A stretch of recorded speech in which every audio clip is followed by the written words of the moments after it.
नमस्कार दोस्तों, आपका स्वागत है अपने YouTube चैनल PFP में। आज 6 दिसंबर 2021 को मार्केट का सेंटीमेंट क्लियरली नेगेटिव नज़र आता है। निफ्टी 50 17,000 के नीचे डिसाइसिवली क्लोज हो चुका है। 1.65% की गिरावट दिखाई पड़ती है। निफ्टी बैंक 1.27% नीचे। जनरली हम ये देखते हैं, ये नोटिस करते हैं कि निफ्टी बैंक हमेशा लीड करता है, चाहे वो तेज़ी हो या गिरावट हो। लेकिन आज निफ्टी 50 में ज़्यादा गिरावट हुई है। उसका मतलब ये है कि जो कंट्रीब्यूशन है गिरावट का, वो बैंकिंग स्टॉक के अलावा भी आपको अच्छा खासा देखने को मिला। रिलायंस की वजह से, IT सेक्टर की वजह से अच्छी खासी गिरावट नजर आती है। मिड कैप में भी गिरावट है 1.42% की, जिसके कारण AD रेशियो डिक्लाइन के फेवर में जाता हुआ नजर आया। कमोडिटी के बारे में बात करें तो क्रूड ऑयल में एक बाउंस बैक है 3% का। नेचुरल गैस में 9% की भारी गिरावट देखने को मिली। इसका एक रीज़न ये बताया जा रहा है, गूगल में मैंने सर्च किया कि अमेरिका में विंटर सीजन आपको ज़्यादा ठंडा होता हुआ नज़र नहीं आएगा। थोड़ी सी जो एक्सपेक्टेशन थी उससे कम ठंडी देखने को मिलेगी। वहाँ पर हीटर्स बहुत ही ज़्यादा यूज़ होते हैं, तो नेचुरल गैस का उपयोग बहुत ही होता है, तो वो अभी थोड़ा सा कम हो जाएगा। ये एक रीज़न बताया जा रहा है। लेकिन यहाँ पर मेरे हिसाब से कुछ और रीजंस भी हो सकते हैं। अब यहाँ पर पर्सनली मैं नेचुरल गैस में ट्रेड नहीं करता, इसलिए ज़्यादा कुछ मैंने सर्च नहीं किया। इंडियन आर्टिकल्स भी इस पर नहीं है। अगर आपको कुछ पता है तो मुझे कमेंट बॉक्स में ज़रूर बताइए। गोल्ड आपको 0.1% ऊपर और सिल्वर 0.1% नीचे नज़र आता है। करेंसी के बारे में बात करें तो रुपये आपको कंटिन्यूसली वीक होता हुआ नज़र आता है, जो कि बिल्कुल अच्छी बात नहीं है। आज भी हमें वीकनेस नज़र आती है।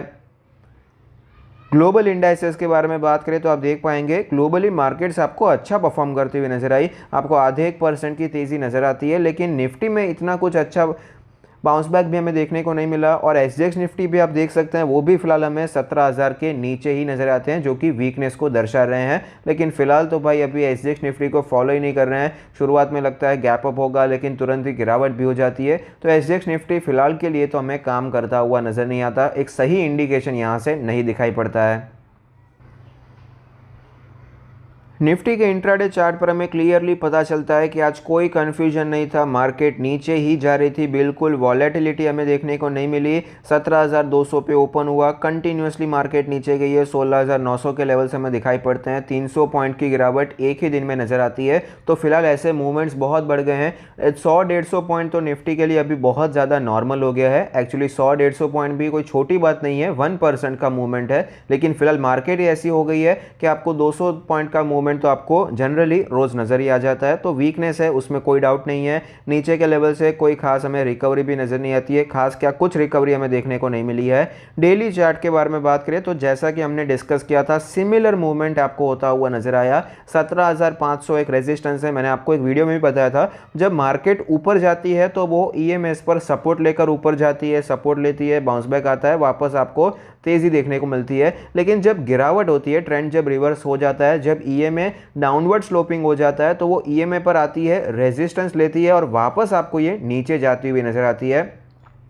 जब तक मार्केट एक इंपॉर्टेंट सपोर्ट पर नहीं पहुंचती, जो कि हम एक्सपेक्ट कर सकते हैं कि 200 दिन का EMA हो सकता है, जब तक 200 दिन का EMA या फिर चार्ट पर कोई इंपॉर्टेंट सपोर्ट नहीं आता, तब तक हम एक्सपेक्ट करते हैं, ट्रेडर्स एक्सपेक्ट करते हैं कि ऐसा कंटिन्यूएशन में आपको मूवमेंट दिखाई पड़ेगा। तो फिलहाल यहाँ पर यही नजर आता है। कल भी हमने डिस्कस किया था, लास्ट ट्रेडिंग सेशन फ्राइडे को हमने डिस्कस किया था कि 17,150 का लेवल अगर डिसाइसिवली टूट जाता है तो आपको डायरेक्टली आपको 16,800 और 16,500 के लेवल्स भी नजर आ सकते हैं। 17,000 बाद में कोई मेजर सपोर्ट नहीं है। 16,800 एक यहाँ पर छोटा सा सपोर्ट नजर आता है। और फिलहाल यहाँ पर आप देख पाएंगे 16,800 एक्चुअली हमें दिखाई पड़ा है इंट्राडे पर, लेकिन ये लोवेस्ट एवर क्लोजिंग हमें दिखाई पड़ती है पिछले कुछ महीनों में। इतनी ज़्यादा लोवेस्ट क्लोजिंग हमें पिछले 2-3 महीनों में दिखाई नहीं पड़ती है। तो वीकनेस क्लियरली दिखाई पड़ती है आपको।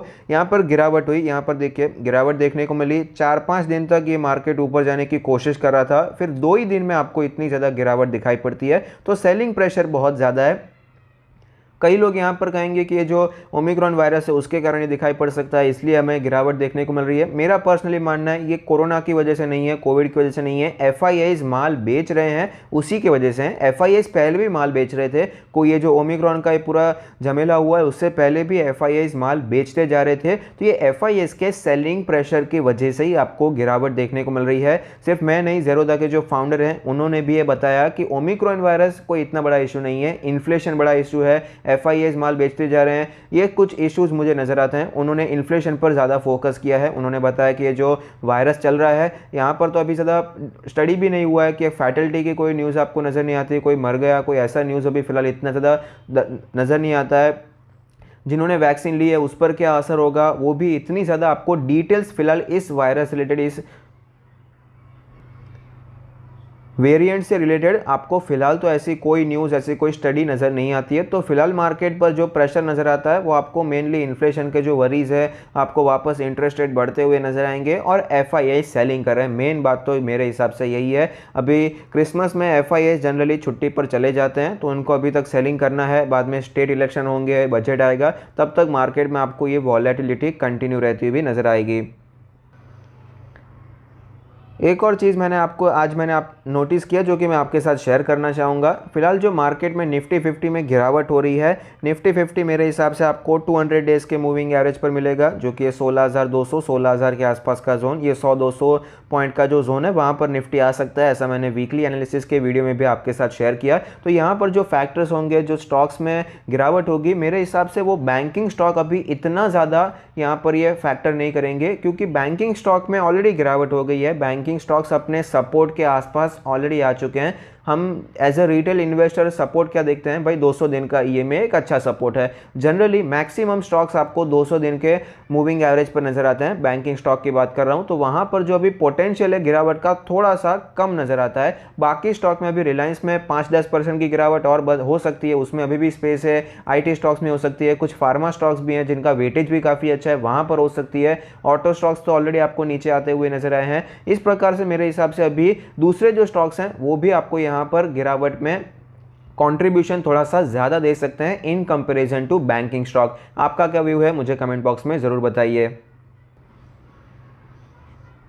न्यूज़ के बारे में बात करें तो गवर्नमेंट ने पार्लियामेंट को बता दिया है कि इनका कोई प्लान नहीं है कि क्रिप्टो करेंसी सेक्टर को बूस्ट करना है। तो मेरा तो व्यू यहाँ पर कुछ ज़्यादा है ही नहीं। मैं जानता नहीं हूँ क्रिप्टो करेंसी क्या है, यहाँ पर पॉजिटिवली लेना है या फिर नेगेटिवली लेना है, जिसके बारे में जानकारी नहीं है ज़्यादा बोलना नहीं चाहिए। तो फिलहाल तो यहाँ पर गवर्नमेंट ने ये बताया कि इनका कोई प्लान नहीं है कि क्रिप्टो करेंसी को ज़्यादा बूस्ट देना है। इसे एक तरह से हम एनालाइज कर सकते हैं कि एक एसेट क्लास अभी कम हो जाएगा। अगर ये बूस्ट नहीं करेंगे तो वापस लोग इक्विटी में ही रहेंगे, कुछ लोग वापस इक्विटी से निकलकर क्रिप्टो में जा रहे थे। तो ये थोड़ा सा सिचुएशन आपको कम होता हुआ नज़र आ सकता है। गवर्नमेंट अगर ये जारी रखती है, अगर क्रिप्टो करेंसी को बूस्ट नहीं करते हैं। टाटा मोटर्स कमर्शियल व्हीकल्स के प्राइसेस बढ़ाने वाले हैं फ्रॉम 1 जनवरी। तो ये तो होना ही था ऑलमोस्ट, अभी हर एक कंपनी ने ये अनाउंस कर दिया है। आइनॉक्स ग्रीन की सब्सिडरी आइनॉक्स ग्रीन प्लान कर रही है IPO लाने की, तो अच्छी बात है, एक नया IPO मिल जाएगा। वैसे भी IPO की कमी नहीं है। NMDC इंटरिम डिविडेंड अनाउंस कर चुका है, रिकॉर्ड डेट फिक्स कर चुका है, 9 रुपीज़ का डिविडेंड ये देने वाला है, तो बहुत अच्छी बात है। LIC हाउसिंग फाइनेंस ने advance loan processing centre Guwahati में इनॉग्रेट कर दिया है, तो अच्छी बात है LIC हाउसिंग फाइनेंस के लिए, हम जैसे कस्टमर्स के लिए। गेल ने इन्वेस्टमेंट प्रपोजल इनवाइट किया है अंडर इट स्टार्टअप इनिशिएटिव पंख, तो ये भी अच्छी बात है कि जो हमारी PSU कंपनीज है यहाँ पर फोकस करती हुई नजर आती है। श्रीराम प्रॉपर्टीज़ का जो IPO का प्राइस बैंड है वो 113 से 118 पर शेयर है। फिलहाल IPO को अप्लाई करते वक्त बहुत ही ध्यान रखना ज़रूरी हो गया है। मार्केट का सेंटिमेंट ख़राब चल रहा है, सेंटिमेंट अच्छा रहता है तो आप थोड़ा सा लीनियंट होकर भी अप्लाई कर सकते हैं। लेकिन फिलहाल तो जो टॉप IPOs हैं जहां पर आपको मिनिमम कम से कम खराब से खराब सिचुएशन में 20-25% लिस्टिंग मिल ही जाएगा, इतना विश्वास होता है तो ही अप्लाई करना चाहिए, वरना यहाँ पर आपको बहुत ही ज़्यादा रिस्क लेना पड़ेगा। रिस्क टेकिंग इन्वेस्टर हैं, अप्लाई कर सकते हैं, उसमें कोई डाउट नहीं है। राकेश झुनझुनवाला बैक जो मेट्रो ब्रांड्स है उसका IPO 10 दिसंबर को ओपन होने वाला है। तो फिलहाल जो इनका स्टार हेल्थ का IPO आया था वो तो हमें फ्लॉप शो होता हुआ नजर आया। टेक महिंद्रा ने 100% का स्टेक एक्वायर किया है एक्टिवस कनेक्ट में फॉर 466 करोड़, तो अच्छी बात है।